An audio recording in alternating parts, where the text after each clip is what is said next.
Dobrodošli v Showcastu. Moje ime je Petra Kalan in vi gledate prvi slovenski podcast, ki ima ime bolj šokantno od vsebine. Danes je v moji družbi glasbenik, kuhar, ljubiteljski in polprofesionalni, ljubitelj motorizma in seveda ljubitelj ljubezni in vse, kar je povezano z njo. Z mano je Matevž Alekar Hamo, kar malo sebe zateknilo, da sem vse opisala.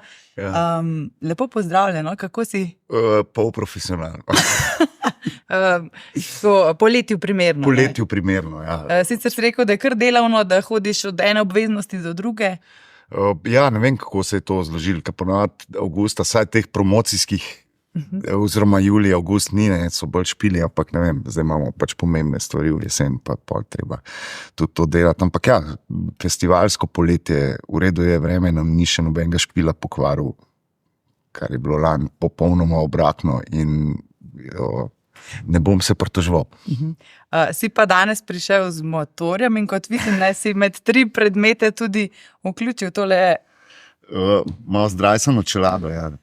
Ja, to mi, ne vem, zdaj zadnjih, kaj pa vem, slabih 10 let blazno veliko pomen. Prej sem bil človek brez hobija, ki je moj hobi ratal služba, ne, se pravi, muzika je bil hobi in sem dolg časa bral, sem sploh pogruntil, da v resnici nimam hobija in da to človek rab imeti, zato da malo odklopiš iz česarkoli, karkoli delaš, ne rabiš nekaj tazga in pa sem pač najdel motor, ne vem, je to kriza srednjih let ali karkoli in pogruntil, da sem ratal popoln odvisnik od bencinskih hlapov, kljub mojim ekološkim komadom, delam blazno slab ogljični odtis z motorjem. Jaz sem poslušala v enem intervjuju, ne, motor ti je tako kot neke vrste meditacija. Ja, čisto odmisliš vse. Vse to, pač to si povezneš na glavo in praktično slišiš sam še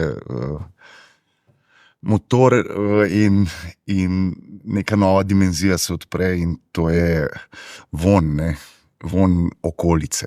Tako prav zanimivo je to. V avtu tega ne doživiš, veš, se peleš čez borov gost in imaš eterična olja for free. Pa greš raje čisto sam ali imaš kakšno motoristično družbo, vas je več, kakšna klapa? Mislim, imam neko klapo, ful se je fajn pelati z večjimi, zato ker se pol ustaviš in on per na konc poti, mogoče malo manj dolgočasen. Kar se tiče pa vožnje, pa v resnici raje sam vozim, ker imaš nek svoj tempo, nobenega ne loviš, nobenega ne čakaš, zaviješ točno tja, kamor ti srce želi in mislim, da je to point motorizma. Vidiš neko tablo, pa te firbec matra, pa da žmigovc, pa zaviješ in prideš v kakšen nov kraj. Čim se pa s kom peleš, je pa ponavadi destinacija določena, tam se dobimo, tam se počakamo, ne bolj spet to neki, ki ni prav zelo svobodno. No. Zdaj drugi predmet.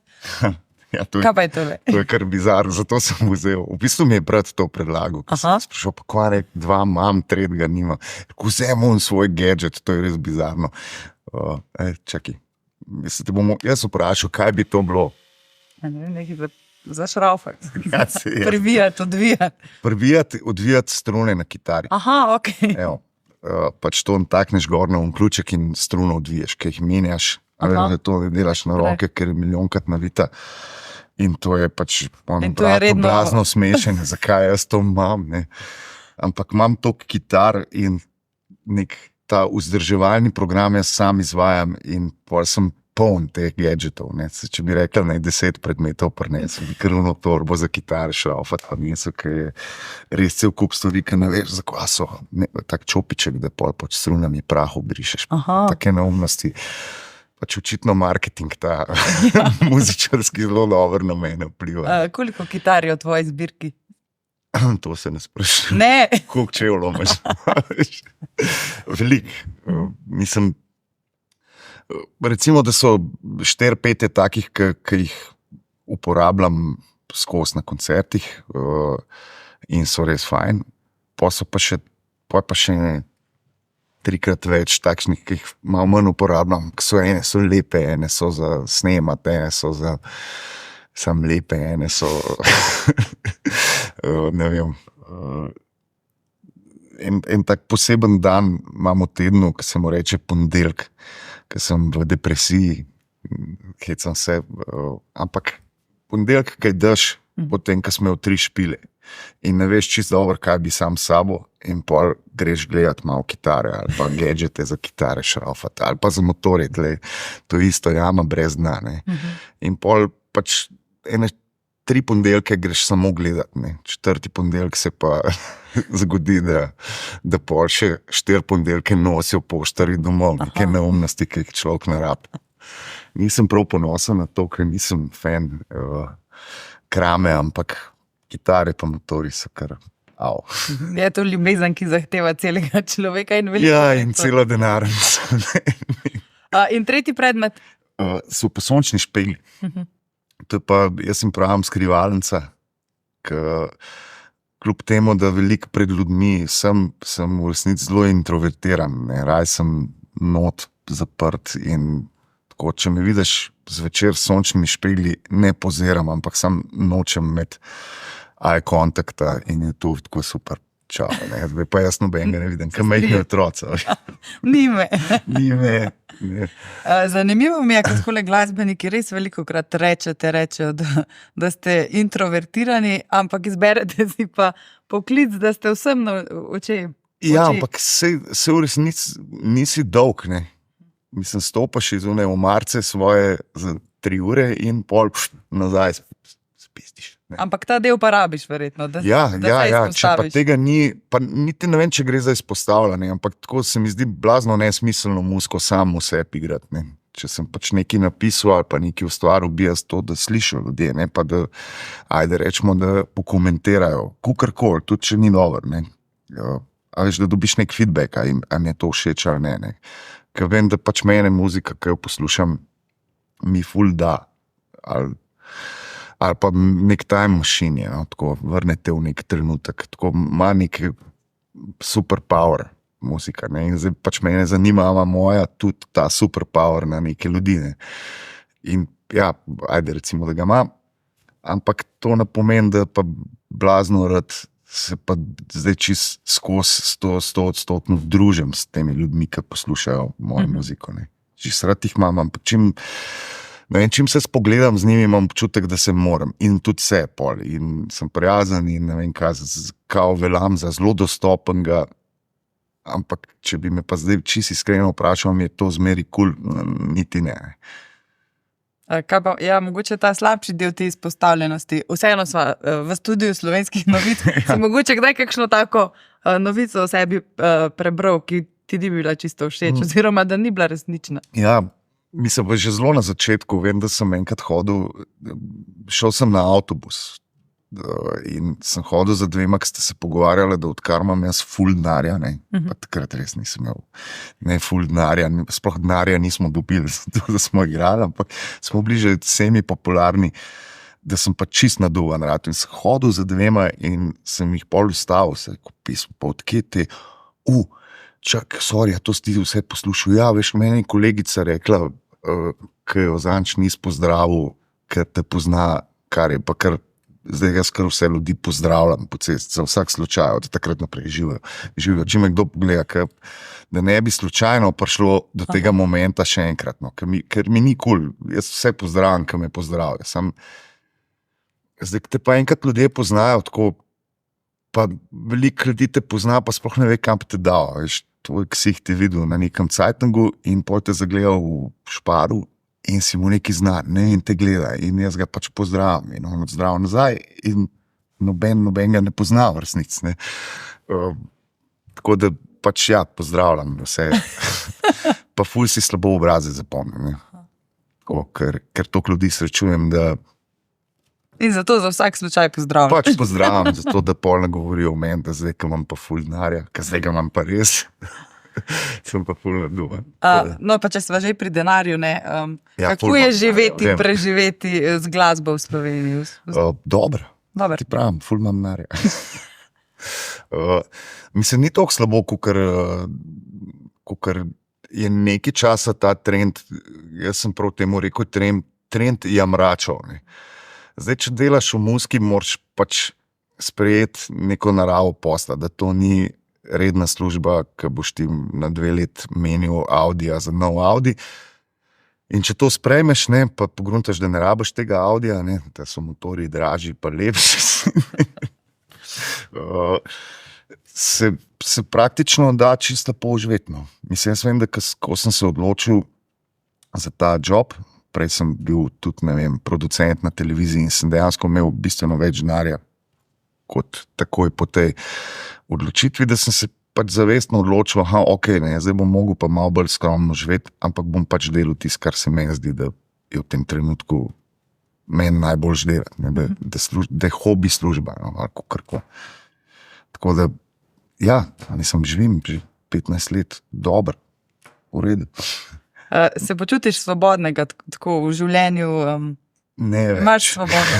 Ne več. Zakaj? Ja, zato, ker je ta hobi postal tudi služba. Band je rado velik, ogromno ene ekipe imamo, ne vem, po 12-13 naskot na koncerte, 15 je na odru in kar naenkrat začutiš tudi neko odgovornost do teh ljudi. Ne? Če ni koncertov, šitka, bojo zdaj oni lahko živeli od tega in tako naprej. Tako da tukaj ti to malo jemlje svoboda.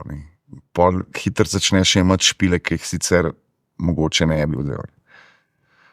Kakšna publika pa je vaša publika? Dobra. Ja. Ne vem, glih to se zadnje dni ful ukvarjam s tem vprašanjem, da vam res imamo res fajn publiko, no? Tako, ker se pač, kot sem prej rekel, velikrat menim z njimi, ker me zanima ta feedback in jih pol jaz tudi malo zaslišujem, kaj poslušajo, kaj berejo, kaj gledajo. In res naša publika posluša dobro muziko, posluša dobre radijske postaje, ima dober smisel za humor in tako naprej. In če sem pa tako se zamislil, če nam je uspel zbrati toliko cool folk okoli sebe, da pol v resnici nekaj delamo v redu. In sem kar malo tako ponosen, tako, da ni zdaj Radio A1 pa Audič, pa nek fekalni humor. Pa nič nimam proti, ampak da so pač en korak naprej, kar je za družbo po moje, da boljš, ne. Ne vem, če je boljš, dolgoročno je boljš. Kakšna pa je dinamika znotraj benda? Kakšni so to odnosi? Prijateljski, si ti šef? Ja, jaz sem kao šef, ne. Mislim, dinamika znotraj benda je itak vedno komplicirana, ne. Se pravi, ogromno enih egotov je na kupu. Vsak mora pač dobiti en košček unga ego kolača, ki ga pač imamo na voljo in tukaj je zelo težko vzpostaviti neko hierarhijo, kot, ne vem, veš, jaz sem pa zdaj direktor, vi ste pa moji zaposleni, to v resnici pri muziki ne gre tako. Ja, pri financah pa pri vsem tem v resnici mora en bdeti nad vsem, ker to nobenega drugega ne rab zanimati, ne, veš. Ampak generalno pa, ko se pa muzika začne dogajati, je pa to nek dialog med 5 ljudmi, kjer v resnici nobenemu ne moreš reči tih bot, ne. Ker pač muzika zgubi neki, ne. Je pa fajn, če kdo v nekem trenutku tudi tih, zato da muziki da nek prostor, ne. Tako da tudi tukaj pol največkrat kreš v odnosih znotraj benda. Zakaj sem tam igral, če ni treba? Ne? In vsi imamo težave s tem. Ne? Plazno težko s kitaro biti na odru, pa nič igrati. Sem pa zasledila, da imate prav posebne rituale pred koncerti. A so še aktivni, aktualni? Ja, buca nas šprica s parfumom. Vse, ki smo v ekipi, ne, se pravi 13 ali pa 14 ljudi diši isto, ko gremo na oder. In vedno drugače. Vedno drugače, on ima res torbo. Mislim, po moje, da Miller nima za burek proti buco torbo tega in pol on to, ne vem, po kakšni intuiciji se odloči, ne, danes bomo pa dišali tako. In to so kvalitetne reči, ne, mislim, ni to zdaj neki kar neki, ne. In je dobro. Mislim, ima nekako nas poveže, ne. In še en ritual imate, te še hvalijo pred... Ja, 1 uro pred. 1 uro pred nastopom. Ja, ampak to je bila bolj zajebancija in jo zdaj pač se zdaj nalezen, da vsi se hvalimo, ker je boljš, ne, kot da zdaj ti rešuješ pred čepilom neke težave, ne, ali pa probleme, ali pa da jaz pizdim na koga, neka po špilu, to kar pogosto. Ne vem zakaj, po moje, da je pač problem psihološke narave. Bom šel kakšen malo na kavček poležati. Ampak je dejansko zadeva pali. 1 uro pred špilom smo najboljši prijatelji in se hvalimo. In kakšne so to pohvale? Pismo si ti danes dober na tonski pev, res upam, da boš na špilu tudi, veš, pa ti imaš tudi dober sound na kitari, pa bla, bla, bla, brez veze. So realne pohvale. Realne pohvale, ampak itak se to malo pretirava, zato da se režimo in nekako nas poveže, ne, se bolj to, da se more koncert v resnici bistveno prej začeti. Ne, da se mi nekako naštelamo, da vidiš, kdo ima danes dober dan. Ker pa tudi načeloma ga spustimo naprej. Mislim, je to nek trik, ki ga imamo v bendu. Čist nezavedno se zgodi. Ampak če jaz nimam dober dan, ne, ga ima pa sigurno en drug. Ne. In je the best, ne, da lahko se zamenjaš, ne, da bod ti danes malo frontman, veš, hod naprej. In se pol tudi po parih komadih nalezaš od njega in vidiš, da je boljš biti dobre volje kot slabe. Kaj pa, kdaj, če se vseeno sprete pred koncertom, imate kakšno pravilo, kako? Načeloma se ne. Ne. Ja, smo kar to pravilo že leta nazaj, da kdorkoli z nekimi svojimi problemi pride, ne, jih pusti na placu, kjer nalagamo kombi, ne, pustiš probleme, ne, in ko prijemo nazaj, te bojo počakali. Ne nos tega na špil, ker to deluje. To deluje. Mislim, vse včasih vidiš koga v kombiju, kaj tih, ki ima pač neko pizdarijo doma ali kukarkoli, pa je malo odsoten, pa ga pol tudi pustimo primer. Ampak zdaj smo že res, jaz sem z bendom več časa kot s familijo, ne, in se res v resnici poznamo, vidiš, kdaj je kdo dobre volje in kdaj ni. In pol, ko se približuje ta ura nastopa, ponovadi vsi tudi oni, ki so najbolj slabe volje, a veš, počas prilezejo na naš nivo in gremo špilat. Ne. Ker je res grozen imeti enega, ki slabe volje na odru. Zdaj res že dolga leta, od leta 2006 skupaj igrate, ne? Ja.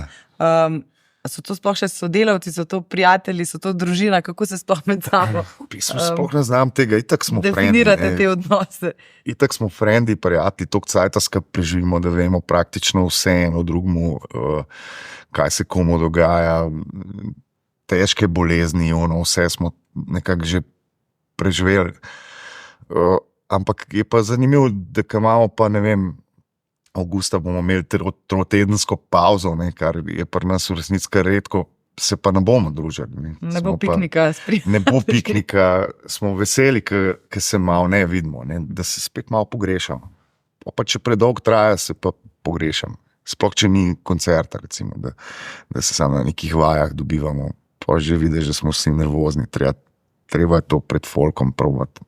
Ne moreš samo sebe špilati. Zdaj omenil si trotedensko pauzo, planiraš kaj posebnega? Ja. Bo čas zase. Ideja je, da grem čez pač bivšo jugo proti Albaniji. Ne. To je cilj, zdaj, če ga bom dosegel. Ideja je tudi, da se mi nikamor ne mudi in če mi je kaj všeč, pa če mi je všeč, da 10 dni tam ostanemo, pa pač tam ustavnem. Pa če bo to, kaj pa vem, v Novem mestu, pa pač v Novem mestu. Pač odklop z motorjem nekam in razmišljati o popolnoma drugih stvarih, ne o muziki, ne o promociji, ne o ničemer, ker v resnici nimaš o čem pisati, če nič ne doživiš. In je treba v resnici včasih vzeti cajt, da kaj doživiš, da pa lahko kaj ne pišeš. Ja, si potem pustiš to spontanost na popotovanjih, ki jo manjka mogoče v vsakodnevnem življenju. Pustim, prav bal se moram prisiliti.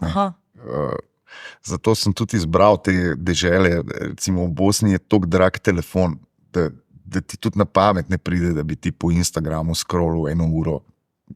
In te v bistvu malo prisil situacija, da pač tega ne počneš, ne, in se kar naenkrat zaveš, da imaš ful enega časa, ne, v življenju. Ne.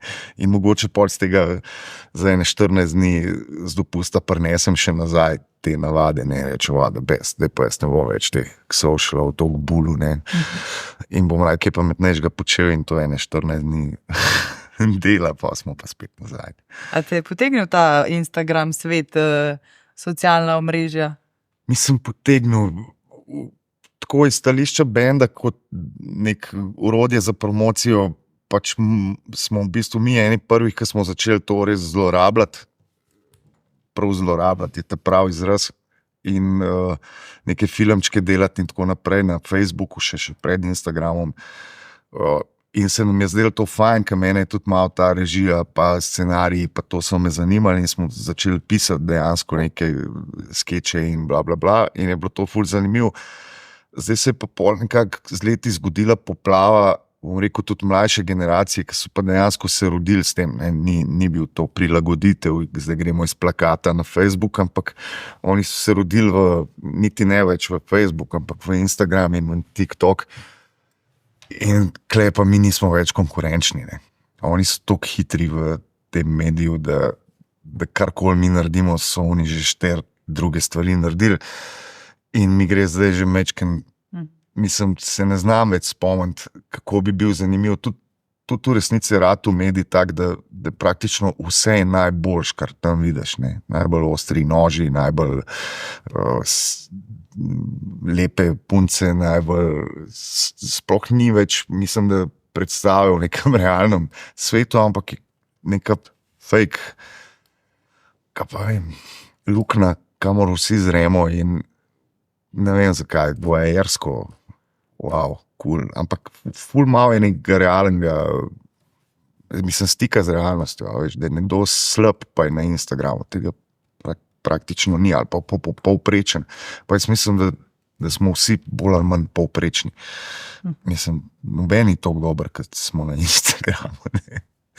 Zdaj, prodaja se drama ali pa nadpovprečnost. Ja, očitno, ne, ampak zdaj nobena od teh kategorij meni v resnici ni všeč. Ne.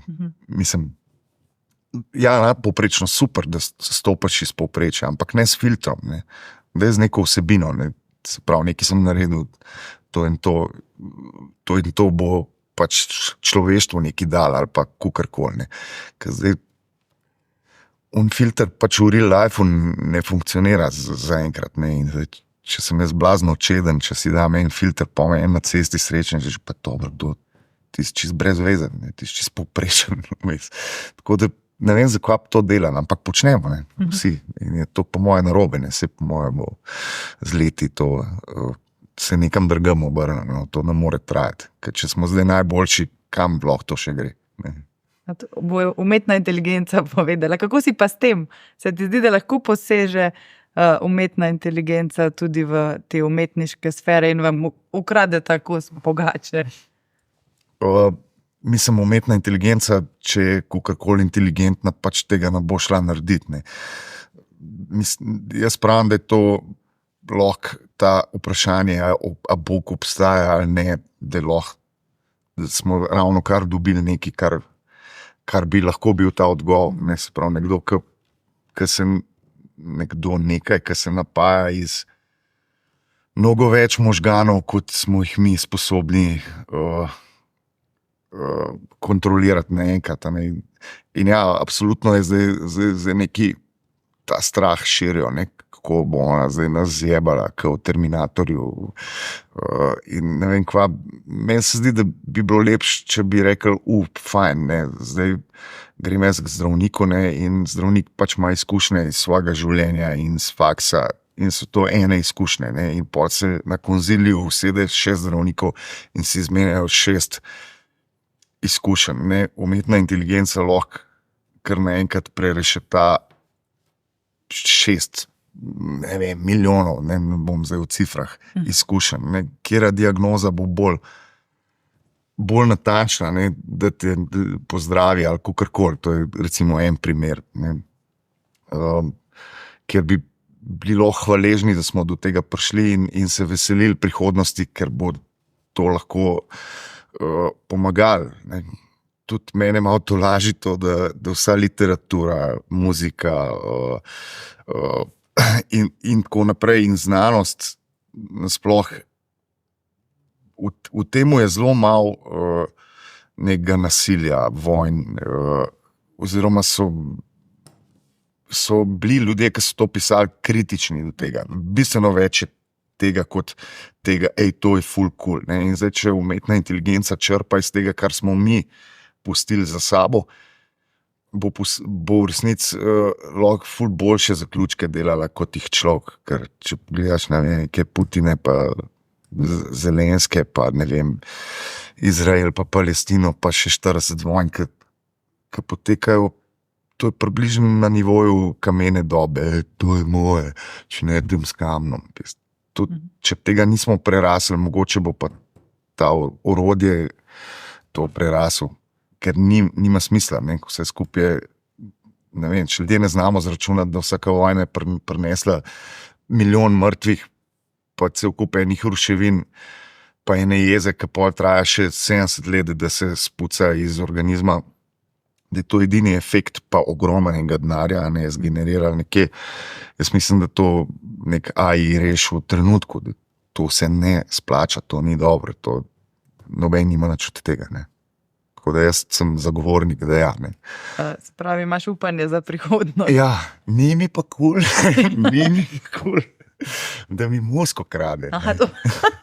V bistvu ta odgovor. Ta odgovor, ni mi kul. To pa ni v redu. Ne, ni mi kul. Dal sem ChatGPT-ju, da se kot da napiše en moj tekst. Ne. Pač nimam jaz zdaj baze, kaj pa vem, na netu je 150 ali pa 200 mojih tekstov, ne. In je pač majster zložil neki skup, ne, in je bilo, ajde, ne, v redu, ne, mislim, bi jaz mogoče kaj tazga skup zložil, bile so neke moje fraze in tako naprej. In z majčken, bom rekel, obrtniške te logike bi iz tistega lahko naredil čisto soliden tekst in noben ne bi podvomil, da ga nisem jaz napisal, ne. Ampak zatakne se pri tem, ok, kdo je pa zdaj avtor tega teksta? Ja, jaz, ne, mislim, ne jaz, to on. Ne. Kako, če si ti zdaj to iz mojih besed skup zložil, ne? Veš, tukaj ne vem, če se čist strinjam, ne.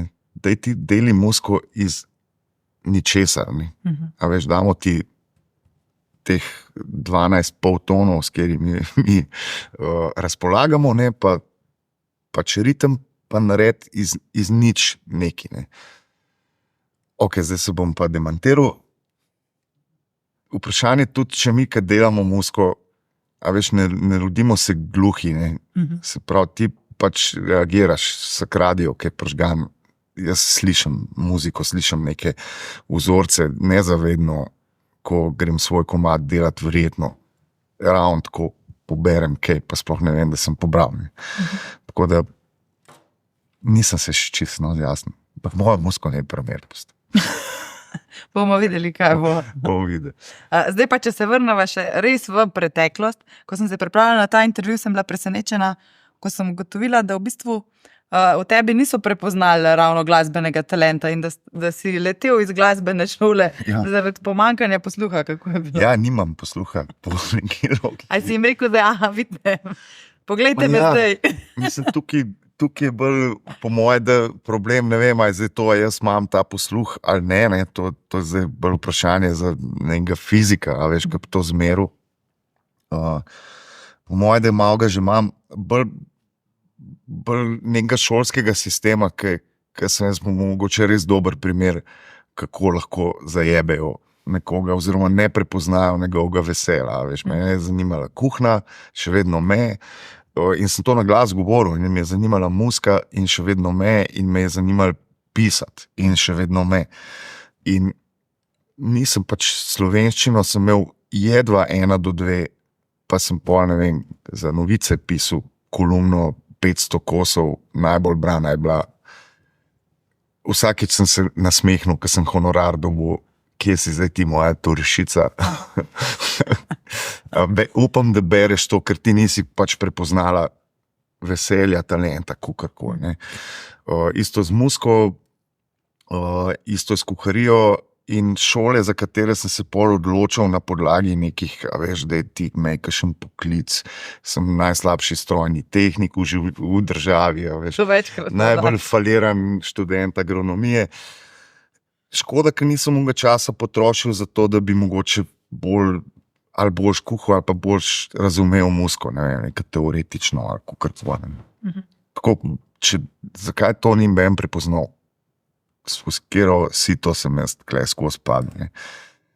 Tukaj se mi zdi, da bi se dal več narediti v šolskem sistemu, ne? Da prepozna neke ljudi, pa se nima veze, kaj delaš, ne? Ampak samo, da to poskušajo prepoznati. Ne? Da bi bolj delali na tem, da te navdušijo nad neko stvarjo, kot da te probajo naučiti, ker nauči se človek stvari sam. En te more sam navdušiti, usmeriti, tole je zanimivo, ne? Da probi. In probaš in reči, wow, fuck, best. Pa seš pa sam naučil. Tako da muziko sem se sam naučil bolj ali manj, no, sem pol imel enega privatnega učitelja kitare, ki me je navdušval in me učil, tako da nam zdaj se sam podpisal, ampak moja volja je bila tle, ne. Si pa tudi oče, ne? Kako si pa ti mogoče hčerko spodbujal pri razvijanju njenih talentov? Si skozi svojo perspektivo, ker ti nisi imel te podpore, bil boljši v tem mogoče? Mislim, ne, če sem bil boljši, ker ne vem, če sva že prišla do tega, pač najti se probi, nikamor nisem silil, ne, pa je to, ali pa nekih teh glasnih mojih mnen, ki itak jih imam, da ne bo pomote, ne. A veš, kaj pa če bila ti zobotehnica, ne, ker to je pa res dober biznis. Pogledaš trg dela pa. Ne, to je res dober biznis, ne. Ali pa najti si job, ki boš lahko šla na morje, ne. A veš, daj, oziroma, zelo jo tudi vleče v neke umetniške vode. Tukaj mečken svetujem, da hkrati, ko se učiš to in da best je in super je in pej tudi to, mečken raziskuj še ta teren, kako boš to monetizirala, ne? Ker brez tega znanja, mislim, nočeš biti Van Gogh. Njegove slike se res prodajajo za ogromne denarje, sem dokler je bil živ, niti ene prodal, mislim, ali eno. Usoda številnih umetnikov. Usoda številnih. Se mi zdi, da vseeno je zdaj ta cajt celo narobe svete, ki jih prej, ki sva govorila o socialih, da če imaš ti zelo dober talent za promocijo in samo promocijo, boš mogoče celo zmagal ki imajo talent za muziko ali pa neko umetnost, ker oni ne bojo prišli do izraza in v resnici noben ne bo vedel za njih. In to mogoče se mora v prihodnosti mečkem popraviti. Ne? Manjka ta prav filter nekih urednikov, bla, bla, bla, veš, da nekdo, ki mečken ve o kakšni stvari reče, ta muzika pa še ni, ne, da ti še malo deli, ne. Ful si pa dober marketinger, a veš, kaj pa če ti pomaga enemu, ki zna actually dobro muziko delati, pa da tukaj naredimo biznis, če že mora biti denar, ne. Pa kaj spremljaš to mlado glasbeno sceno v Sloveniji, se ti zdi, da hočejo vsi tako na hitro uspeti? Da je tudi tukaj ratalo. Te, ki so uspeli, velikih je zelo hiter, ta novi val z Joker Out je potegnil za sabo ogromen ene dobre muzike, ampak te bendi niso ratali čez noč, veš, tudi, ne vem, Joker Out so bili pri nas v Cvetličarni predskupina. 6 let nazaj, ne vem, tako. Se pravi, smo mi že prepoznali v njih neki. A veš, tole pa dobro, mulci znajo igrati, ajde, pejte špiljati. In se jim je res zgodil na hiter veliki met, ki v resnici nobenemu bendu pri nas še ni ratu. Zdaj sem upam, da vsi mladiči, ki hodijo za njimi, da ne mislijo, da se to lahko zgodi. Vse je možno, kar je super motivacija, ampak jaz bi rajš rekel, da se to ne zgodi, da je one in a million, ker pri muziki vedno tako moraš imeti neko znanje, nek faktor X, pa neko srečo, da si v pravem času na pravem mestu, da si ti poklop muzika z zeitgeistom, ne vem, s čemerkoli. In zdaj njim se je to zgodilo in je super, jaz jim prvošem za sabo so pelali še 10 bendov, ki so vrhunski in in res naredili nek nov val, da smo v resnici Slovenci vsi začeli verjeti, da imamo dobro muziko in neko prihodnost v tem. Ker ne vem, 10 let nazaj smo bili zataknjeni na Siddharta, mi dva Bigfoot mama. Nikamor se ni premaknili. Neki smo se mi matrali in se še vedno matramo, da se prebijemo tja in smo solidni šesti, ali kako rečejo, ker prejevce narata, da je solidni šesti. Ampak je v redu, ne morejo biti vsi ta prvi. Zdaj imamo pač ultimativne zmagovalce, ki so v resnici najmlajši od vseh in to je meni ful dobro za naprej, za mladi rod. Ker če bi še 10 let trajal ta primat naštetih bendov, bi vsi rekli, pa tega zidu ne moreš prebiti, ne moreš dirkati. Mlad bendek, ki nima za 3 luči, da si jih najame, ne more dirkati proti spektaklu, ki ga te bendi lahko v resnici plačajo. Niti ne odigrajo. Plačajo. In zdaj smo mi tudi eni izmed teh, ki si lahko plačamo ledvole, pa lampe, pa ne vem kaj. A res igramo kaj boljš kot brez tega, pa po moje, da ne. Ampak folku se zdi, da boljš igramo in da smo boljši od nekih mulcev, ki pač nimajo denarja za to. In to tlen ni to najbolj fair. Je pomembna ta pot, ki si jo recimo sam prehodil, od nič publike do tega, da imaš zveste oboževalce. Ali bi šel raje direkten uspeh, če bi ti nekdo rekel, podpiši, tako boš uspel polne dvorane? Jaz mislim, da ne, da je to ta bumerang, ki ga flikneš, ga tudi nazaj v glavo dobiš in v enem ga ne prvošam. Ampak predstavljaj si, mi smo špilali v Kopru v nekem klubu za 40 ljudi. In smo se ga pred špilom res brutalno napili. In to je bil res katastrofa od špila. In zdaj, eno leto nismo igrali v Kopru, niti upali na morje, po moje, nismo šli, toliko nam je bilo narodno, ker smo res špil spravili. Mislim, tako je bilo folke, kaj je to, nič ni šlo skrat. Ampak 40 ljudi to zlahka pozab, in smo šli pol naslednjič v Koper, pa še naslednjič, pa imamo zdaj v Kopru svojih 500 ljudi. Ste popravljali vtis? Smo popravljali vtis. Zdaj, če se tebi zadeva prehiter zgodi, če se ga ti prvič preveč napiješ, ali pa karkoli, ali pa imaš slab dan pred 3000 ljudmi, je pa ful hujši ukrep sledi, hujši ta bumerang dobiš v glavo, tudi bolj si medijsko izpostavljen, ker naenkrat vsi začnejo govoriti, onim pa ne gre več dobro, zanj se in gledu, pijejo. Ta novica gre noro bolj hiter naokrog, kot zanj, če bil ful dober špil. Ta ne gre nikamor. Mislim, gre pač do parih frendov, ampak ta zanj, če bil pa ful za nič špil. Ta gre od Kopra do Maribora v 3 dneh, si najslabši bend na svetu. In tukaj je po moje fajn, da te izkušnje počasi nabiraš, pa da smo se mi že na 40 tih ljudeh naučili, da pazi, koliko spiješ, preden greš na oder, ali pa ne vem, karkoli. Tako da, ne vem, bova videla, kaj se bo govorilo o teh in onih. Za konec bi se rada dotaknila še ene zelo pomembne teme, ki jo opevaš, v njej govoriš ljubezen. Ja, kaj ti pomeni ljubezen in kako se je mogoče tvoj odnos do ljubezni spreminjal skozi življenje? Še vedno se, Mislim, vsak let mislim, da sem nekaj novega pogrunil in sem pol leta blazno zadovoljen, da zdaj pa vem vse in potem spet pride bumerang, čak si moram eno drugo metaforo zmisliti in se vse skupaj sesuje v prah in smo spet na začetku. Ne vem, pa ne vem, če ima to kaj dosti veze z ljubeznijo, ker ljubezen je res to ogromen pojem, bolj v teh nekih partnerskih odnosih in tako naprej in kaj že misliš, da veš vse, da ne veš nič. A takrat nastajajo najboljše pesmi? Po moje, da ja. Mislim, najboljše, najbolj tečne, kar je v mojem primeru najboljše. Mislim, takrat, ko sem vesel, sem ponovadi na motorju, ne delam komadov. Ali pa ne vem, to je ful bi si želel, buco mi teži, pa daj kakšen hiter komad narediti, jaz ne bom več tega sanja, počasen ga je bil. Ne znam, ker takrat, kadar imam te hitre komade v glavi, nimam kitare, nisem nisem v modu delati mozg. Tako da ni. Kako pa je z ljubeznijo v tvojem življenju? Čakaj, da zdaj to lepo zapakiram. Ali raje potuješ sam na motorju ali v paru?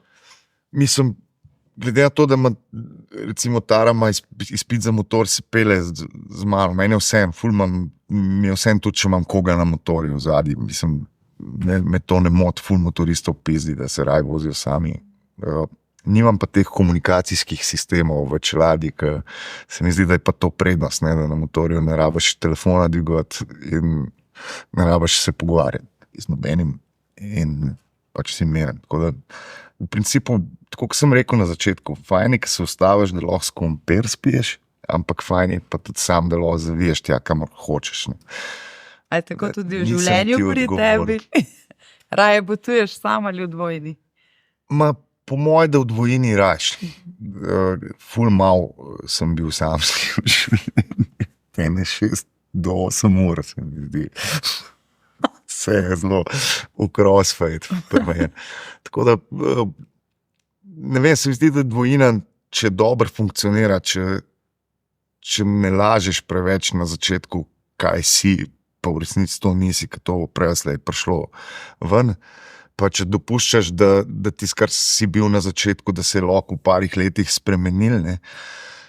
In obratno, ne? Da tudi sprejemaš, da se je partner spremenil, je lahko dvojina bistveno bolj enostavna kot ta solo pot, ne? Že zaradi logistike in zaradi vsega. Ne? Zdaj pa, a lahko pa ti te metuljčke hraniš v nedogled. Pismo nimam še tega recepta, ne vem, če lahko ne. Jaz bi pa rekel, da ne, ampak mogoče pa kaj narobe dela. To je zelo verjetno. Imaš še veliko časa, da ugotoviš in zraven še ubesediš to v kakšni pesmi. Zdaj prišla sva do konca na enem pogovoru. Za konec pa jaz mojemu gostu pripravim 3 časopisne naslove, take udarne, ki so plod moje domišljije. Dobro. Gost pa pokomentira, če je možno, da bomo to kdaj brali. Se pravi, to sem se zmislila in poveš, če je možno, da bomo to kdaj prebrali. Prvi je takšen, Hamo na tržišče poslal svoj parfum. To sem nekako v duhu tega, da imate kot band, ste kdaj študirali, da bi dali prav svojo vonjavo ven. Ne še, ampak od tega trenutka...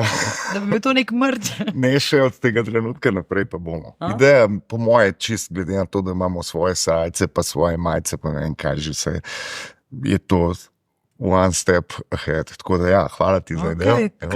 Klukca. Drug naslov o bratu, danes nisva kaj dosti govorila. Matevž in Miha pripravila glasbeno poslastico. Skupaj sta že igrala, ne, tvoj brat je Miha Šalehar. Kaj pripravljata, kaj ustvarjata skupaj? V bistvu že 20 let ne špilava skupaj, ampak že 20 let pripravljava. Ampak nič ne pripravljava, actually zelo malo špilava skupaj, ampak skozi si to potih želiva, da bi nekaj naredila enkrat. Ne? In on se zdaj spet lotil kitaro, gre tako resno. Ampak čist zase dejansko nima ambicij, da bi nastopil, ker on pa ne mara, za razliko od mene, nastopati. Čeprav je ekstrovertiran, ampak ne mara odra preveč. Ajde, zdaj si neke plaštre s to predstavo dela in mu je že malo všeč ratal, tako da vidimo, in jaz ne bi rekel, da je čist science fiction. Se zna zgoditi, no. Klukca, vprašaj. Klukca, ja. Moram vprašati, si prebral njegovo zadnjo knjigo? Sem. In? Še vedno pijem. Pošteno. In zadnji naslov, Matevž Šalehar, Hamo odhaja v kuharski šov. Ste kaj vabili, bi šel čisto tako? Bil sem, že, mislim, ni bil šov, bil je kuhinja na kolesih, bil sem voditelj, tako da ja, zanimiv. Je pa res, da sem zadnja leta padel v ta nek konvencionalno kuhanje, kaj bomo danes jedli, to nikoli niti ni toliko zelo zanimalo, čeprav to še vedno rad delam, ampak to ni čisto kuhanje, ki bi mene zanimalo. Kuhanje je ono, zjutraj grem na tržnico in pol ustvarjamo in eksperimentiramo in zato nima več časa, tako da sem v bistvu že zelo slab kuhar. Pač zaciklil sem se na 6, a veš, bolj vnes, bučka, Dunajc, Kdaj si pa nazadnje kakšen kulinarični presežek pripravil? Včeraj sem nek biftek spekel, dober, actually, in pa sem ga pojedel, ker sem mislil, tako, če ne bom nič jedel zraven nobenega hidrata in da bo to nekaj lahkega, to sem nekaj prebral. In pa sem bil koslon cel popoldne, ni bilo dobro, tako da smo zaključili s tem, ni deloval kot lahko poletno kosilo s proteini, ki smo v fulenga dela in zraven neko energijo, skoto idealno. Not working. Takole s tem kulinaričnim nasvetom bova zaključila današnji pogovor. Matevž Arhamo, uspel mi je intervju, brez da bi te vprašala o vzdevku in tako bo tudi ostalo. Hvala lepa, če koga zanima, naj pogooglja. Tako. To je bil Šokcast, hvala, da ste bili z nami.